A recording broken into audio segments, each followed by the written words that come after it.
Welcome back to the Rum Ration. Colin, today we're talking about somebody we've spoken about quite often in these past few episodes, General Sir Arthur Currie, whose life was fraught with personal scandal and public attack.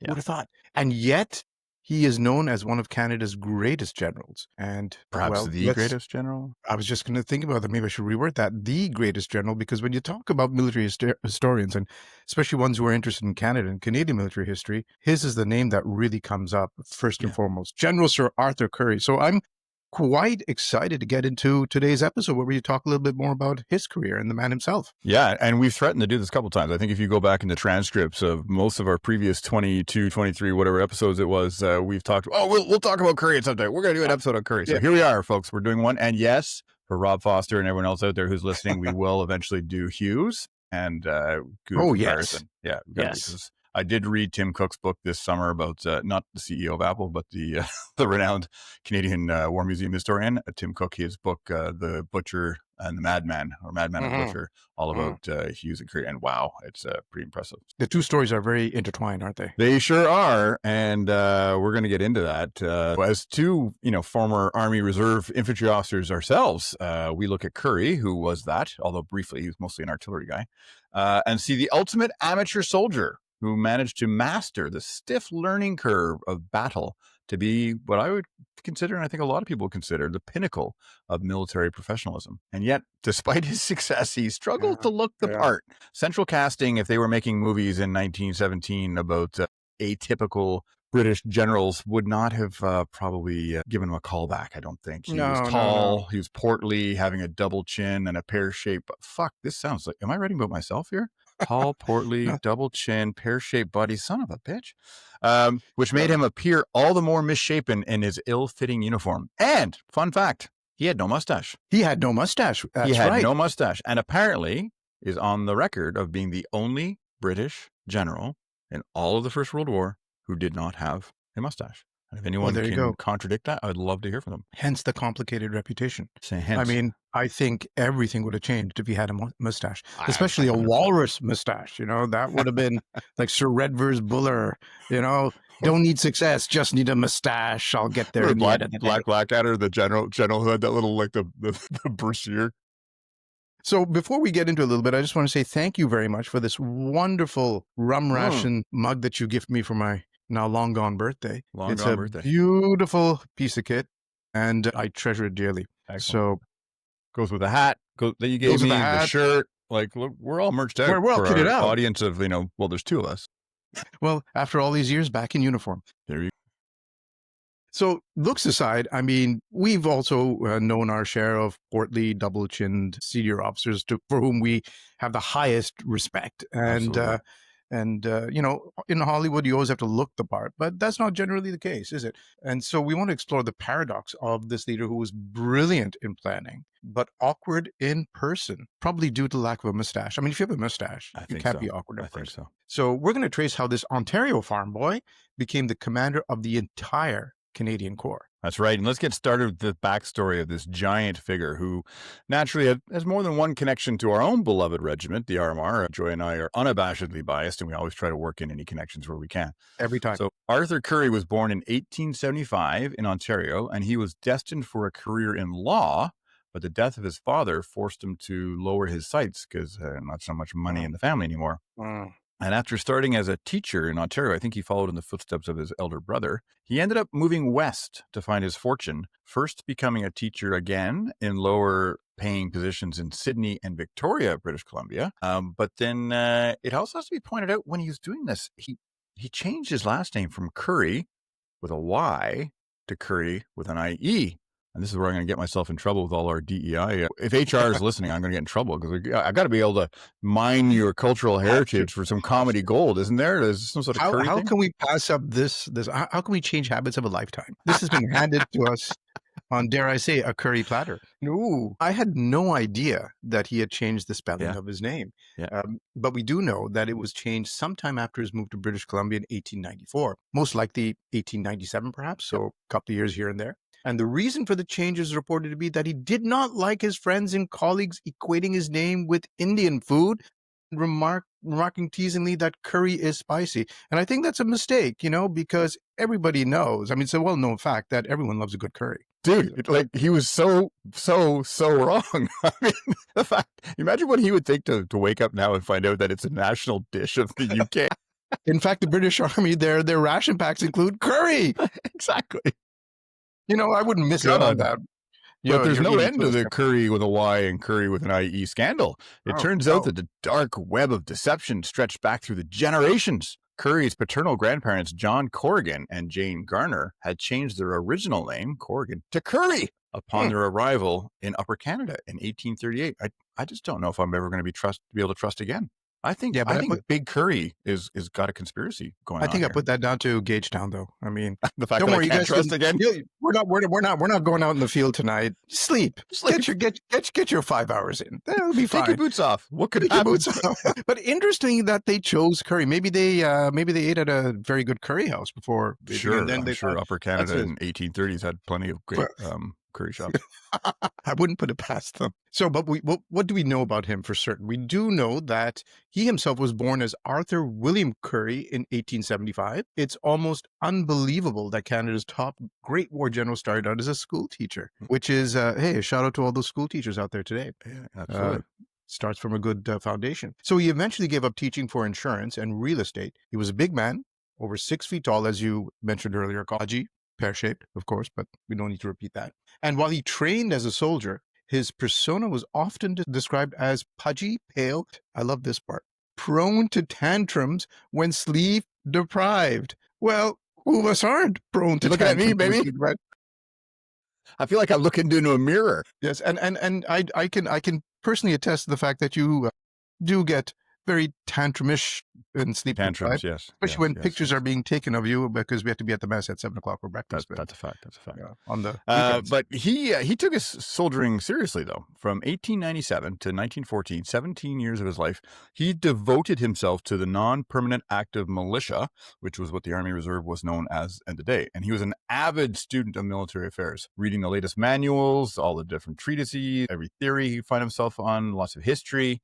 And he rose fast. He was commanding an artillery regiment by 1909. And then he took command of the 50th Regiment infantry unit by 1914. Now, the 50th is long since gone. And the Canadian Scottish Regiment, who still exists today, traces their ancestry to them, of course. And, of course, we need to work in an RMR connection, obviously. The Canadian Scots, the Can Scots, were known as the 16th Battalion, Canadian Expeditionary Force in the First World War, and served in, of course, the same brigade, number 3 Brigade, as the RMR. We were the 14th Battalion, and they were the 16th Battalion. All the other battalions in the 3rd Brigade were Highland units, like the Can Scots. Only the RMR managed to keep their pants on for the entire duration of the First World War. That's very well put. So interesting. That's an interesting little fact that you brought up, that the reserves were called the non-permanent active militia. So I'm assuming that even back in those days, they had funding problems. So didn't know if you were going to be around, So they sure did. Well, the regular force wasn't called regular force. It was called the permanent militia. But there you go. So 1914 is where the story takes a dark turn. He had left teaching by this point and gotten into into real estate and was quite a successful developer. Yeah. By this point, because there were boom times out west. But his successful real estate speculation left him burdened by debt, particularly after a recession. And so we've heard this story before in many cases, but in Currie's, it's a somewhat surprising outcome because in a reckless move in 1914, stemming from desperation, he stole over $10,000 from the 50th Highlanders regimental funds to pay off his personal obligations.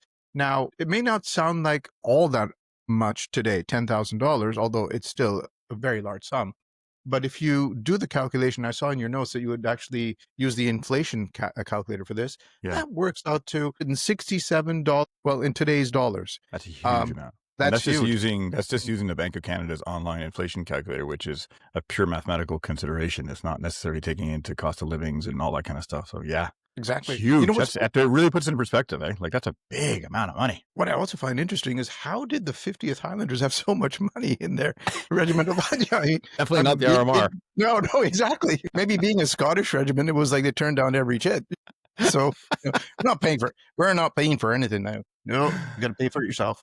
Yeah, and he did that, if memory serves, he did that right before deploying Yes. Like war was breaking out, and he was trying to he'd volunteered, he was being selected, and I think he was just trying to clean up some loose ends, and he tried to justify it later on by kind of saying, "Well, I asked my business partner to close things up and pay it back," and then it's a really Messy. intriguing part of the story, and you can imagine having close to $300,000 sitting over your head, Yeah. outstanding, and which is weird. So now he's a felon. He's Yeah. joined up the permanent forces. He's going to be selected as a brigade commander, one of only 4 in all of Canada, and he's now a felon, although he's an unconvicted one. And this secret haunted him. It came to the attention of Yeah. Prime Minister Borden and the Oh, cabinet ministers in late 1970. Ouch. So they were heavily invested that he was their guy.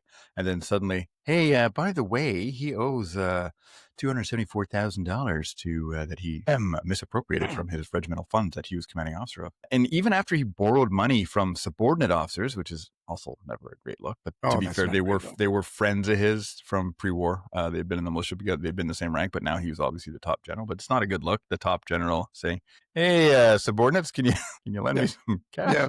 Yeah. So even after he borrowed the money to repay it, and he did. Let's be clear, the debt was repaid eventually. The guilt remained, of course, and he once remarked that this pilfering past of his was the first thing he thought of when he woke up, and the last thing before he went to bed. I think that's one of the things that makes his legacy so conflicted, isn't it? Yeah, Because it's in the same sentence. People talk about Currie yeah, being possibly the greatest Canadian general of all time, but at the same time, they tack on the fact that there was this scandal that surrounded him. yeah, and not just Canada's greatest general. Like you went to McGill University, and I've got a son there right now. Most people wouldn't have be able to, like, McGill wouldn't have existed. It's argued, if he hadn't taken over 1920s and become the chancellor and turned them around. They were going bankrupt. The Yeah, place yeah. was falling apart, and he really put it on You the put it map. back together again. Yeah, Yeah.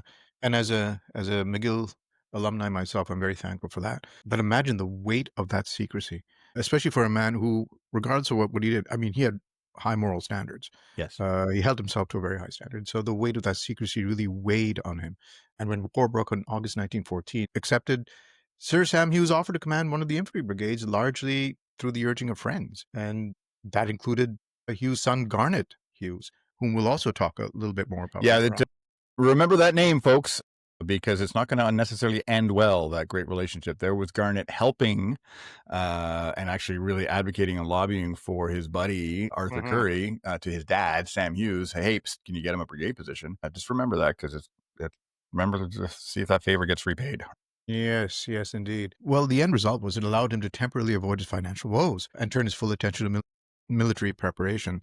And that, I think, helped alleviate a lot of that mental pressure that must have been on him regarding how do I settle this debt? I just don't have the money. Yeah, probably not the first guy in history to join the military to avoid some sort of issue. I think the whole French Foreign Legion operates on that principle.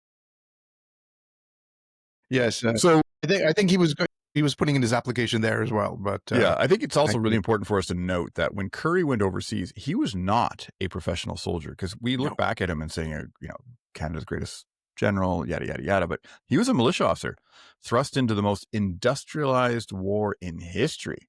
And he yes, admitted, quote, "I had to find out for myself and master it if I could." quite amazing. So his baptism by fire came earlier, the Second Battle of Ypres in April 1915. Where his brigade suffered crippling losses. I mean, we've talked about the Battle of Hmm. Ypres, the Second Battle of Ypres, and for those of you who are interested, go back to our earlier episode, which we sort of explored that battle in quite a bit of detail. But the brigade held firm despite the crippling losses and these horrific gas attacks.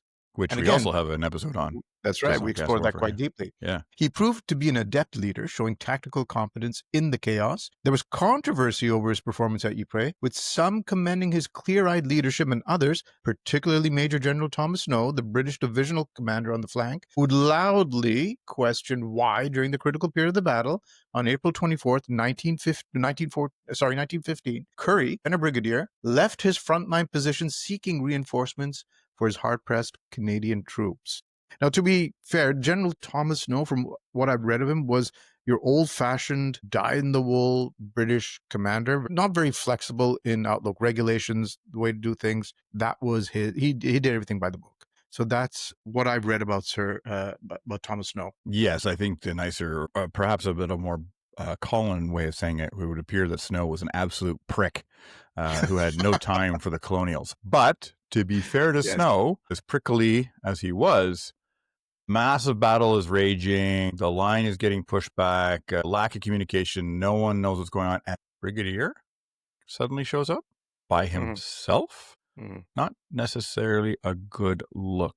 Again.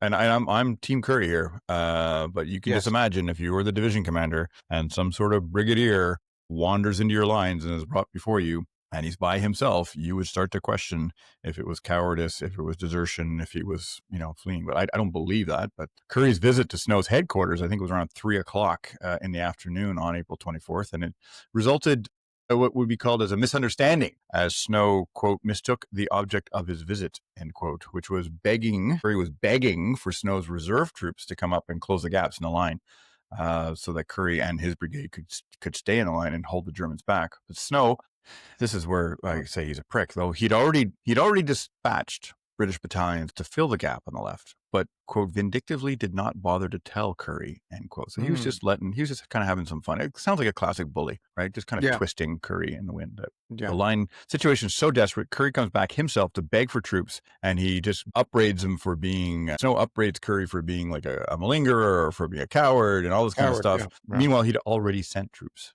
and then, Yeah.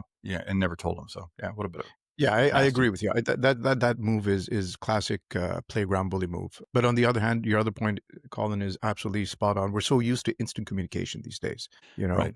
and that did not exist at that time. So you're under tremendous shell fire. Telephone lines probably have been Of cut. course. You're, Absolutely. you're sending runners through. They're Who being never come killed, back. Yeah. never come Yeah. back. Yeah. All you see is the pressure on your front. You don't know. Nothing's been told to you what's happening.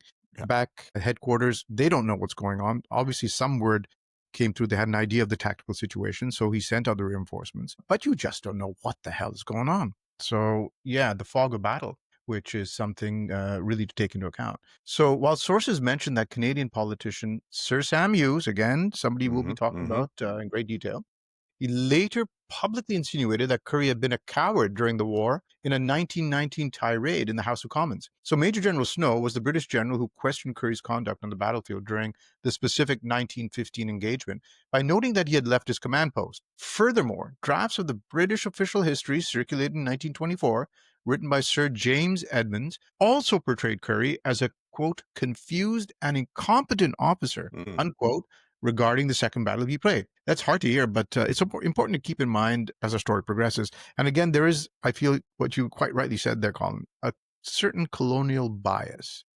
Yeah, involved perhaps. here. But let's review some of these key words that keep popping out here. You've got felon, coward, confused, and incompetent. Yes. Not a great look. Yeah. And it's really easy. I think it's important for us to, I know we're putting some heavy emphasis on this, but I think it's important because it's really easy for me to fall into the trap of just Currie hero worship. Like, I think he was phenomenal in terms of, and there are probably tens of thousands of Canadians, and now you think of the role of ancestry through history of having an ancestor who lived, which means multiple generations afterwards. There's probably hundreds of thousands of Canadians today who are alive because of the decisions and the effort and the planning that he made that saved Canadians from being killed. Yeah. Absolutely. Absolutely. Which, speaking of which, I mean, the failure and the appalling slaughter of battles like Ypres, which you just talked about, and even worse at the Somme, these are all serving up to convince Currie that the traditional methods were obsolete. And this really led to his reputation as a learning general. He examined successes and failures. He traveled to study the French forces, which he was sent by the corps commander at the time, Julian Byng. And then he codified these tactical lessons in a key report for Byng, who was getting ready to take Vimy Ridge as part of the Arras offensive in 1917. Yeah, absolutely correct. And his realization was fundamental, particularly regarding artillery. And let's not forget, as you had mentioned earlier on, he was an artillery That's right. general. He was a gunner. That's what he knew. So he quickly grasped the new nature of warfare. Battles required a planned, methodical approach, prioritizing efficient management of men and munitions. And again, artillery played such a key role. I think it was the first war in history where artillery came into its own. And so it was important to understand how to effectively use it. I think the number of deaths, you earlier episode we did on the bayonet, I think you had detailed the cause of death. And I think artillery was something like 70% or higher of all Yeah. the Yeah. fatalities. Yeah. Yeah. And let's not forget just the psychological casualties that were inflicted by artillery. So, really, really important part of the war. So, as a brigade commander, he developed a clear command philosophy, which once subordinate AGL McNaughton, who would become a storied commander in his own right in the next war. And maybe that's somebody we could talk about later on. Yeah, But that's he a good learned his idea. craft. Like, he was a gunner too. And Yeah. he learned his craft under Sir Arthur Currie. Yeah. And he articulated Currie, quote, used organization and covering support of all kinds to the maximum in order to ensure the lowering of the cost of lives, unquote. Yeah. That's a good suggestion about McNaughton, because I think he's the one credited for inventing sound ranging. Was it sound ranging Yep. to be able to do effective counter battery Yep. fire? Yeah. Yeah. And Huh. he got the Canadian Army into good shape to for everything that we achieved in the Second World War. Right, That's right. Don You're McNaughton. absolutely right. Yeah, you're right. So in short, Currie was willing to spend shells rather than the lives of his men to achieve his objectives. And the principle of moral courage, willingness to question orders if it saved his soldiers, became the hallmark of his success and was kind of unheard of at the time.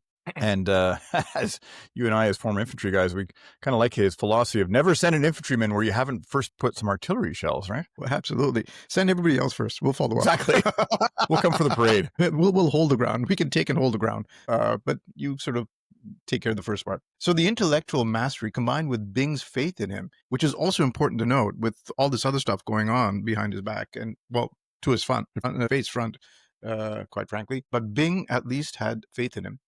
This led directly to the success of Vimy Ridge in April 1917. While the meticulous planning was largely Bing's achievement, and he was in overall command, not Currie, Which is commonly misunderstood. That's right, it is. Currie played an important role commanding the 1st Division, of which our beloved RMR was part of and played a pivotal role. And again, I think we discussed that a little bit in our episode on Vimy Ridge, which listeners can go back and listen to. The capture of the ridge was a stunning feat, costing over 10,600 casualties in 4 days. Just Canadian casualties. Just Canadian casualties. 10,600 in 4 days. Yeah. The Corps, already building an elite reputation, used the victory to assert Canada's place on the world stage. That's right. And that amazing prominence is probably a great segue into our favorite part of the podcast, the Wish We Had a Sponsor segment. Yeah. And this episode is unofficially brought to you by Shock Army Stout. Strong, dark, and guaranteed to punch through whatever line you're facing. 1 pint and you're advancing with confidence. 2 pints and you're charging the Hindenburg line. Shock Army Stout, Canada's original spearhead brew. Nice. Brilliant. So after Vimy, Bing was promoted, Haig needed a replacement, and despite some British hesitation, he chose Currie, the only Canadian general the British trusted. So already that's saying something. He's the only Canadian general that the British trusted. So Currie became the first Canadian to command the entire Canadian Corps in June 1917. This elevation, however, exposed him to the relentless war of reputations. Yeah, and I think it's important to note for our listeners who aren't as intimately involved with the intricacies of the history of World War One. The Canadian Corps wasn't just a corps like every other corps. It was basically the entire Canadian Army, all of the armed forces that were serving overseas at the front line at the time. So basically, he was commanding all Canadian troops at the front. And the Canadian Corps was much bigger than any other British corps. It had beefed up battalions, beefed up divisions. It had its own big pioneers and artillery, et cetera, et cetera, et cetera. So it was a much bigger deal than just being a, quote, corps commander like the British would have. So I think it's kind of important to do that. But this is where, as Rejoy mentioned, we're getting into a war of reputations. And the first complication, of course, was highly political. And it was stemming from his refusal. And we talked about Garnett earlier. This was Currie's refusal to promote the Minister of Militia, son. Sam Hughes had been removed from cabinet by this point, but he was still a formidable member of Parliament. He was well experienced, had over 20 years in Parliament, and he was very well known for his vicious attacks and his strong rhetoric. And then when Currie refused Garnett, which is Sam's son, the command of the 1st Division, because he felt Garnett lacked experience and was only mediocre at best, that caused a little bit of conflict, caused a little bit of tension. We're going to do, we're going to do a separate episode on Sam Hughes, and we'll then likely probably need a 3rd episode to compare Currie and Hughes. But it's, this was a critical moment in terms of moral courage, trying to do the right thing for the Corps and the Canadian troops by picking the right commander, the best commander. Then again, this was the guy, Garnett, who'd gotten him his job. gotten him the 1st Brigade, got him actually to be able to go overseas. This is going to be tough. There's an old friend of his. Yeah, that's right. And it's a story as old as time itself, isn't Mhm. it? History is littered with these kinds of little anecdotes and things where two people who good friends or family friends or connections, they use their influence, whatever it is, to get somebody else into power, and then they expect some sort of support or payback later on. But that's not necessarily the right thing to do for the position that you're in. And Garnet Hughes, sadly, was mediocre at best. I Yeah. mean, Yeah. that was a fact. And Currie was not going to gamble with his men's lives. And his principled stand cost him dearly. After what was reported as a 3-hour screaming match between the men, Garnet Hughes promised Currie, quote, "I will get you before I am finished," unquote. Sounds very melodramatic, but Yeah. those words uh, are weighted with meaning. His father, Sam Hughes, felt betrayed, claiming Currie was an incompetent who he had, quote, "created, covered up his blunders, hid his cowardice," Mm. unquote. Yeah. He had Terrible. created him. He appointed him as the brigade commander. I'm not sure about the rest of it, but well, he did cover up because he He did knew cover up, yeah, a little he bit. knew about the financial improprieties. He knew that Yeah. for a fact, and weirdly never brought it forth. But I guess he kept it in Well, his back pocket. Yeah. But those the back attacks pockets were from pretty full, weren't they? they yeah, for Hughes for sure. The attacks from Hughes were fueled by jealousy and bitterness, and they were relentless. Hughes was leveraging his experience in the House of Commons, and he launched an aggressive whispering campaign and public attacks, and accusing Currie of willful slaughter and referring to casualties at Lens and Passchendaele as massacres and laying them squarely at the feet of Currie. Yeah, that's right. And the venom hit home because Curry's physical demeanor did him no favors. I mean, he wasn't Brad Pitt, right? No. He didn't look the part. No. And that sadly, some things never change. So you don't look. I'm pretty sure if he had this, Hollywood kind of looks, it might have mitigated Possibly. some of the venom to Yeah. a certain extent, but he just didn't. And unlike Haig, who, as they said, sat a horse well, because this was the era where a lot of the British generals, I mean, a lot of it was based on class as well as education, Sandhurst and all that. But class played a pretty big role, and cavalry generals were the ones that were looked up to. Uh, it's the service in the army. All the aristocrats went to the cavalry. So Haig sat a horse well. That's what they mean by it. And he himself, of course, was a cavalry general, and he looked the part. And if you see some of those pictures of Haig and the portraits and things, he does sit a horse pretty damn well. He sure does. Better than you, I'd say. Much better than me. I'm not getting anywhere near a horse. Thank you very much. Unless it's at a fairground. Currie seemed, in comparison, like a pudgy accountant, which is a pretty damning statement when it comes to the military. He had, quote, "a double chin and pear-shaped body," unquote, which we alluded to earlier, and an ill-fitting uniform. So I'm guessing he didn't go to Fortnum and Mason's to get his uniform made. Possibly not. But he also, importantly, lacked what would be considered like the charisma or the common touch that made some other generals quite popular. He was apparently naturally shy, which was easily misconceived as arrogance. And his sympathy for the men was not openly displayed. And it's weird because apparently he was open and gregarious in his own mess, like when he was an officer. And just as a regular officer, then as a senior officer, and then of course at the headquarters they had a mess just for the general officers and their staff. And apparently he was quite open and friendly with everybody. As soon as he stepped outside, he was much more reserved. And of course, the men at the sharp end they'd suffered tremendous losses, and they started to believe the ugly rumors that were going out that Currie was a butcher because they were seeing a lot of their friends being killed. Yeah, that's right. And it's very sad. I mean, the misconceptions that one has depending upon what they see. And signaler Wilfred Kerr noted that Currie, quote, "did not seem to have the gift for stroking the fur the right way," unquote. Leave you to interpret that the way you want to. I'm not Dear touching listeners, I'm not going anywhere near that. And the tragic consequence, soldiers coined the label butcher. That's where it started getting played.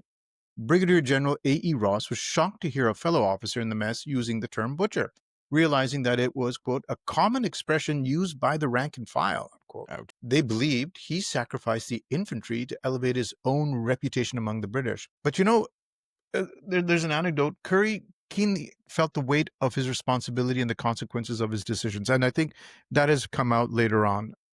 Knowing the man that he was, of course, he felt the weight of the responsibility and what would become of his decisions. But it was said after the Battle of Vimy Ridge, he walked the captured battlefield and was moved to tears by the sight of the Canadian dead.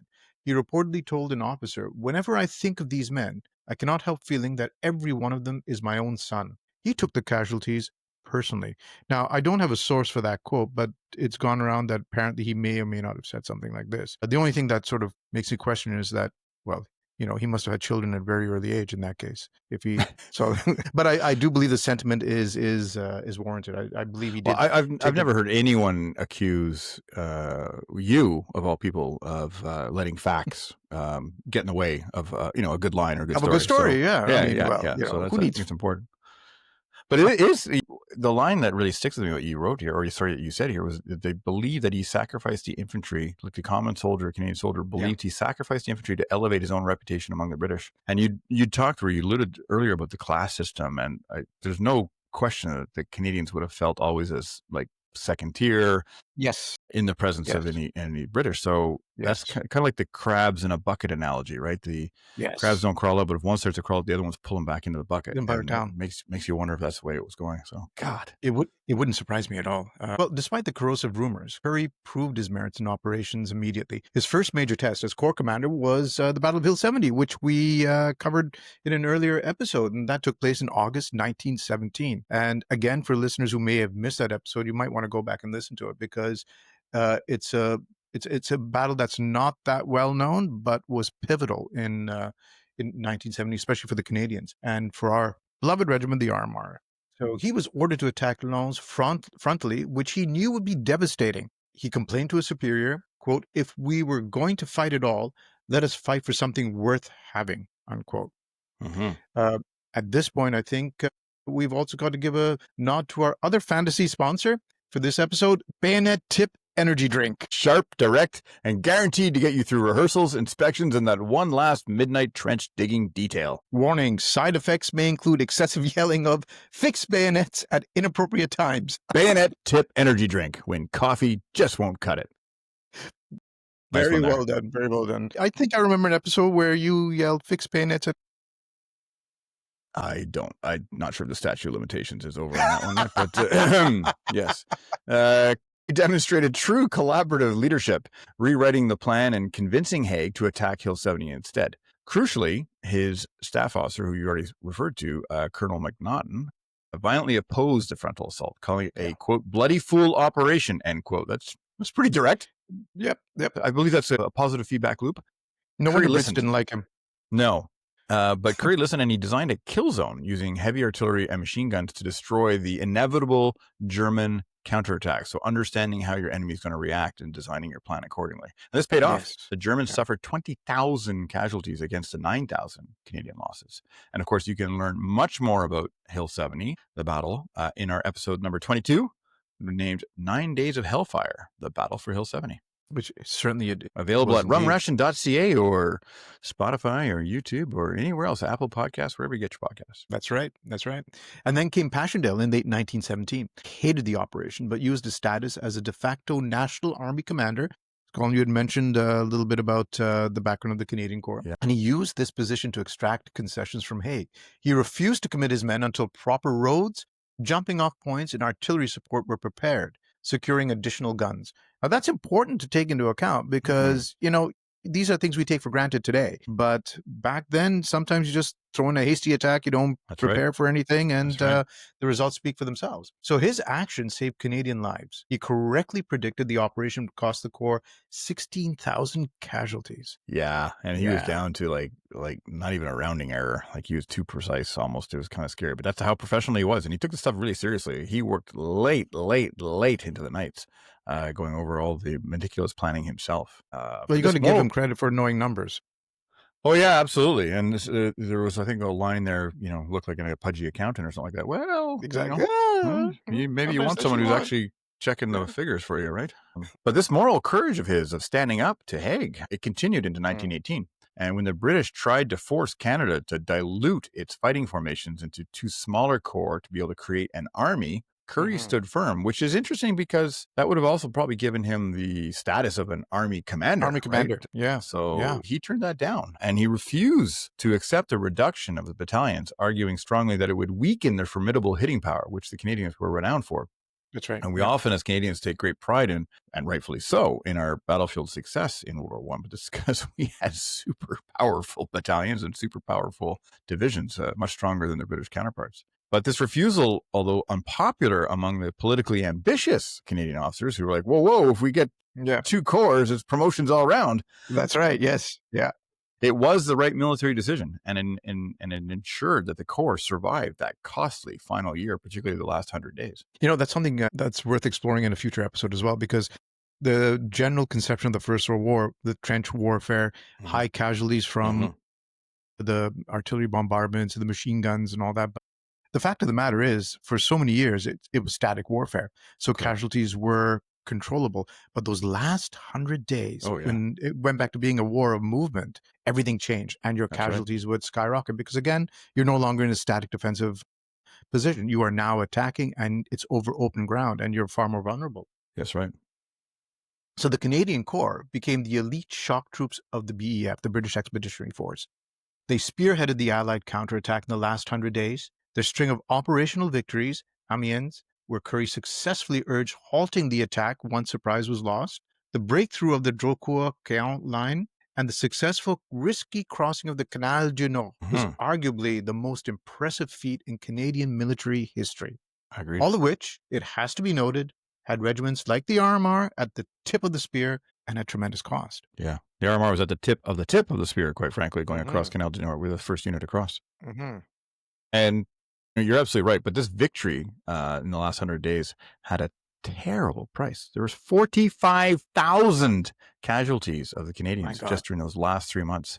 And this, of course, fueled the notion of Currie's callousness among the ranks. But I mean, he was pushing and driving as part of the entire overall effort, and they're trying to end the war as soon as possible, right? Yes, that's right. Yeah.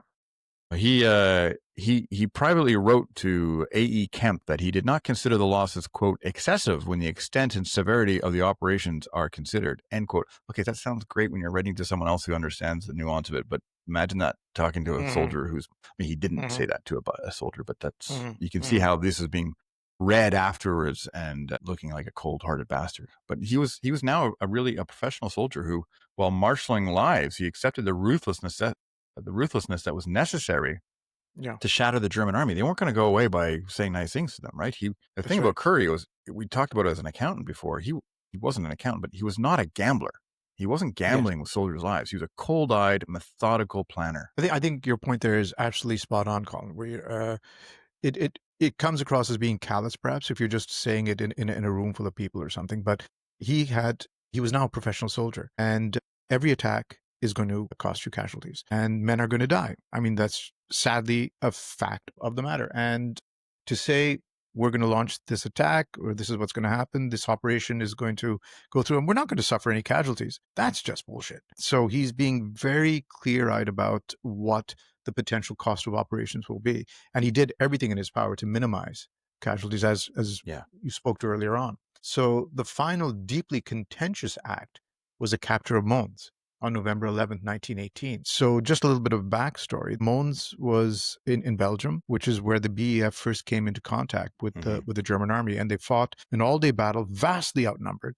That itself is an interesting in 1914. Story. 1914. Right, very, very beginning. Yeah. That's right. And at the end of the day, they held the Germans off for the full day and then retreated in good order. And so it was, now that the war's come to an end in November 11th, the armistice had already been pretty much signed and was to go in effect at 11 o'clock in the morning of November 11th. And it was a matter of national pride to end the war where it essentially began for the British Army. And that was the idea behind taking Mons on the morning of November 11th. And again, the war is still on. It's an operation. Men are going to die. So Hughes later suggested that any general who ordered this final assault should be tried summarily by court-martial. This accusation, it must be noted, was made during a speech he gave in the House of Commons on March 4th, 1919, which meant that he was protected from libel, something that he knew of all too well. Yeah, it's easy to talk shit when there's not going to be any consequences, right? I think it's also important to note that, like, the 11th of November is so ingrained into our minds, and it is taken for, like, it's gospel, but they didn't know the war was going to end. That wasn't the first armistice that had been rumored. There have been several. There have been negotiations going on for weeks. There have been a couple of talks of ceasefires already. The advance was still continuing. Shit happens. So things that are burned into our mind as like the most sacred date of all times, as it was handed down like burning tablets to Moses by the hand of God itself, is not the case. Like June 6th, 1944 was D-Day. It was actually supposed to be June 5th, but the weather was shit. So they had to hold it all the planning said June 5th. In our minds, it's June 6th.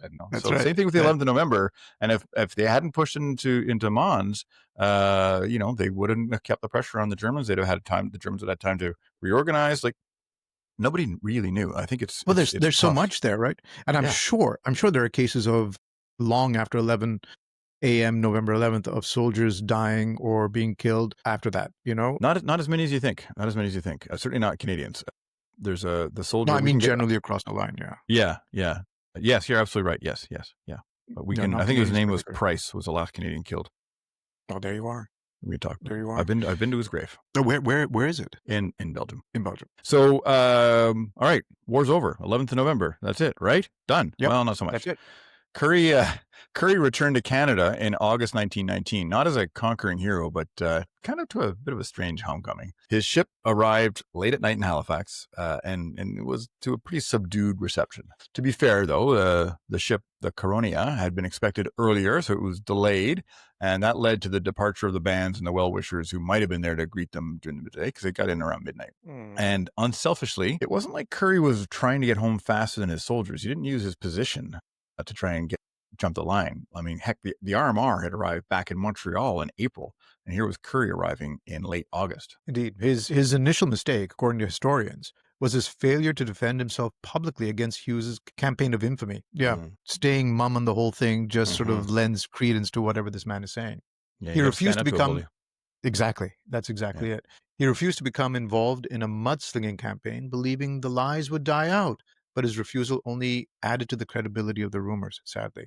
This meant that his train en route to Ottawa was met with reserved crowds, and a small group of women were even reported to hiss at Currie's name from the gallery in Ottawa.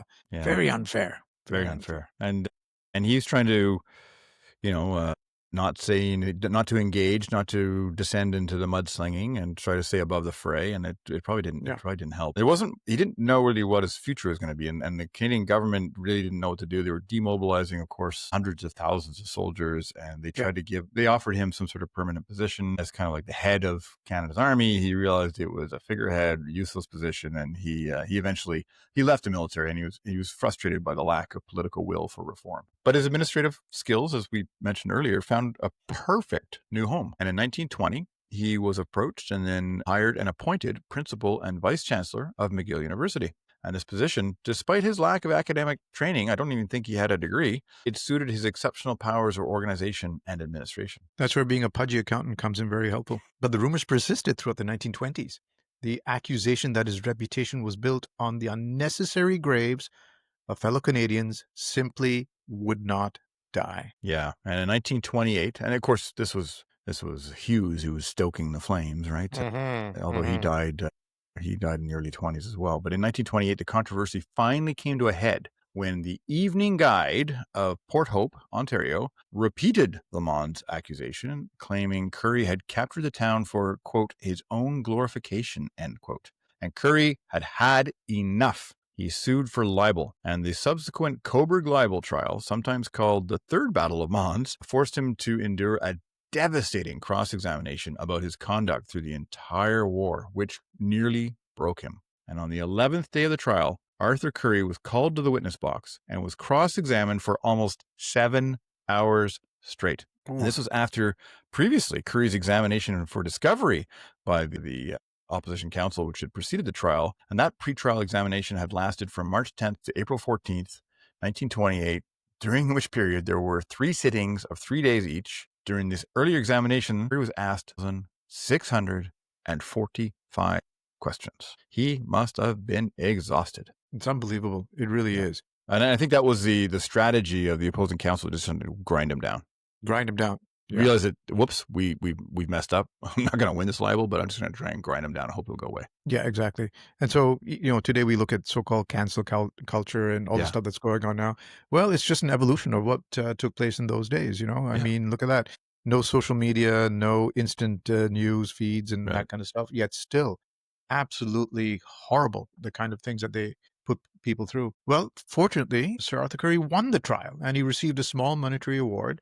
But for Currie, it was about the seeming restoration of his reputation. The trial had national importance. as it rehearsed the story of Canadian participation and offered assurance to grieving families that their losses, quote, have been meaningful and necessary contributions, unquote, to the victory. That's right. And for those long nights of planning or defending your reputation in court, today's episode is fueled by another fantasy sponsor of ours, Currie's Courtroom Blend Coffee. Bold, bitter, and guaranteed to keep you awake through even the most tedious cross-examination. 1 cup prepares you for 0 hour, 2 cups, and you're ready to take on libel lawyers and the Hindenburg line. Currie's Courtroom Blend Coffee, the only brew that tastes like victory and vindication. By the way, if there are any real sponsors who want to get involved, Correct. we're happy. We're happy to replace these fantasy segments with real ones. But this vindication, it broke his health. He was already a workaholic. We didn't really touch on it too much earlier, but he was well known in World War I for working round the clock, late nights. And this last trial, I mean, he poured himself into rebuilding McGill and had tremendous amount of energy expended on that. And this trial really kind of broke his health, and he suffered a stroke shortly afterwards. Currie ended up dying in 1933. And his national funeral was a powerful act of collective memory, honoring the Canadian Corps and the sacrifices of the war. And just so you know that we're not exaggerating how large Currie loomed in Canadian life, I compiled some of the details of his funeral, which I think it's important to see because it was staggering. For a guy who was, had women, mothers hissing at him when he arrived in Ottawa in 1919 to here we are, 1933 at his death. It was probably it was definitely unprecedented scale and national significance. Sir Robert Borden, who's prime minister, commented, or former prime minister, commented that the ceremony was perhaps the most elaborate of any state or military funeral in the history of Canada, surpassing those given to Sir John A. Macdonald or Sir Wilfrid Laurier. Here's a couple of details. Crowd size was estimated to be between 200 to 250,000 people in attendance, lining the procession route. So 200,000 people lining the procession route from Montreal's Christ Church Cathedral to the McGill campus, and then onward up to the Cartier Monument and Mount Royal Cemetery, which if you're a Montrealer, you know where all this is. For context, Montreal's total population was less than 800,000 at the time. So it's like a quarter of the city turned out for Currie's funeral. Yeah. And there were veterans and citizens who were all deeply affected by his death. Attitudes had really changed towards Currie after that Coburg libel trial. And veterans they regarded Currie as a, quote, real guy, a real Canadian, end quote, who had risked his job to save Canadian lives. And they were strongly represented. And even among the mourners who filed past his body while it lay in state were mothers of soldiers. Yeah. And we said before that he'd had a stroke and he'd been in poor health. He died on the 30th of November, 1933, at the Royal Victoria Hospital in Montreal, just up the street from McGill, from bronchial complications brought on by pneumonia. And the funeral was held on Tuesday, the 5th of December, 1933, at the Christ Church Cathedral, starting where his body had lain in state, starting at 10 p.m. on Sunday, the 3rd. So it was laid in state for 2 full days, and it was guarded by a detachment of the Royal Canadian Regiment. Service was a combination of civilian and military honors. His casket after the service was draped with a Union Jack, was placed on a gun carriage, preceded by the riderless horse with the boots reversed in the stirrups, and then proceeded from the McGill campus. 17-gun artillery salute was fired from Fletcher's Field, right behind the Grenadiers Guards there, and the military procession included a full military escort and 6 squadrons of cavalry, 4 battalions of infantry, included the Royal Canadian Dragoons, 17th Duke of York's Royal Canadian Hussars, who are on Côte de Neige now, and a composite battalion of the contingent of officer training corps. And the bands were furnished by 2 units who still exist, although they don't have bands anymore, the 2nd Field Canadian Artillery and the Canadian Grenadier Guards. And some of the major dignitaries, there were a lot of high-profile people there. You had the Governor General, you had Prime Minister Bennett, and the Leader of the Opposition, Mackenzie King. You also had Mr. Taschereau, who was the Premier of Quebec at the time, and lots of different representatives of Dominion, provinces, City of Montreal, Defense Council, Legion, British Empire Service League, you name it. And the British government themselves regarded the service. They held a service for him in London on the same day as a fitting recognition of his great services to the empire. And apparently the memorial services were conducted in Westminster Abbey, which was filled to capacity. This was huge. I mean, they did a simultaneous funeral service at the same time in Westminster Abbey. And new technology, you mentioned earlier about, all the different technologies. This was the first major coast-to-coast national broadcast on Canadian radio. So the new Canadian Broadcast Corporation, at the time it was called Canadian Radio Broadcast Commission, they transmitted it coast to coast, and tens of thousands of Canadians dialed in to listen to the radio broadcast, including little groups of veterans who would gather together, whoever had a radio, so they could listen to it. And the what we call now the CBC announcer set the stage. The broadcast captured the words of the burial service and the bugle calls, the last posts and reveille that were being played by a trumpeter here in Montreal and rang out right across the nation. And 3 years after his death, the symbolic burial, his remains were removed from the family plot to a more prominent site in Mount Royal Cemetery, where a cross of sacrifice, like we see in all of the Commonwealth grave sites across the world, was raised on the 3rd anniversary of his funeral. And I've visited his grave a couple of times over the years. So yeah, I just wanted to make that point of all the details. I know it's a lot and people might be rolling their eyes a bit, but his loss was keenly felt by Canadians and the entire British Empire. Yeah, it's incredibly moving to see that. Well, as the saying goes, death brings vindication, doesn't it? And finally getting the facts out and making people understand what really took place made a huge difference there. Field Marshal Jan Christian Smuts of South Africa perhaps summarized Currie best, calling him a nation builder and describing him as, quote, a man solid, straightforward, and sincere, no high flyer, and not pretending to be other than he really was. So there's one last anecdote I'd like to mention about Currie, where, Colin, you mentioned earlier how his persona perhaps played against him earlier on. He was a man rather taciturn in public and not showing emotion. So story goes, he once inspected a Canadian unit in the mud and rain. A private muttered within earshot, "There goes old guts and gators." Currie stopped, turned, and asked, "Who said that?" Silence. Then Currie laughed and said, "That's all right.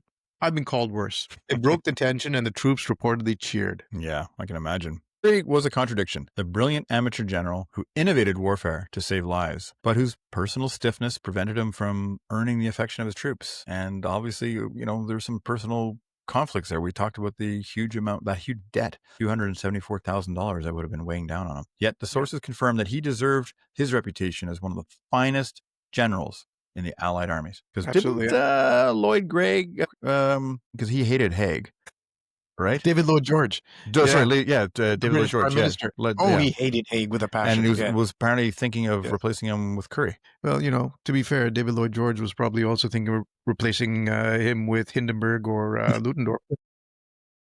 Fair enough. He hated him that much. Fair enough. But also, let's not forget, this was an era where the stiff upper lip, not showing emotion in senior commanders was par for the course. It was seen as not doing your duty and not doing your job properly and a sign of weakness to weep and wail over high casualties and things like that. It was just something that came with the jobs. Yeah. He was very much a man of his times. And that brings us to the end of our tribute to General Sir Arthur Currie. Thank you for tuning into the Rum Rat. Please like and subscribe on your podcast app of choice or wherever you listen to us, and sign up on rumration.ca to get alerts of new episodes, which will be coming out very shortly, we're excited to say. That's right. Until next time, cheers to history. History. All right.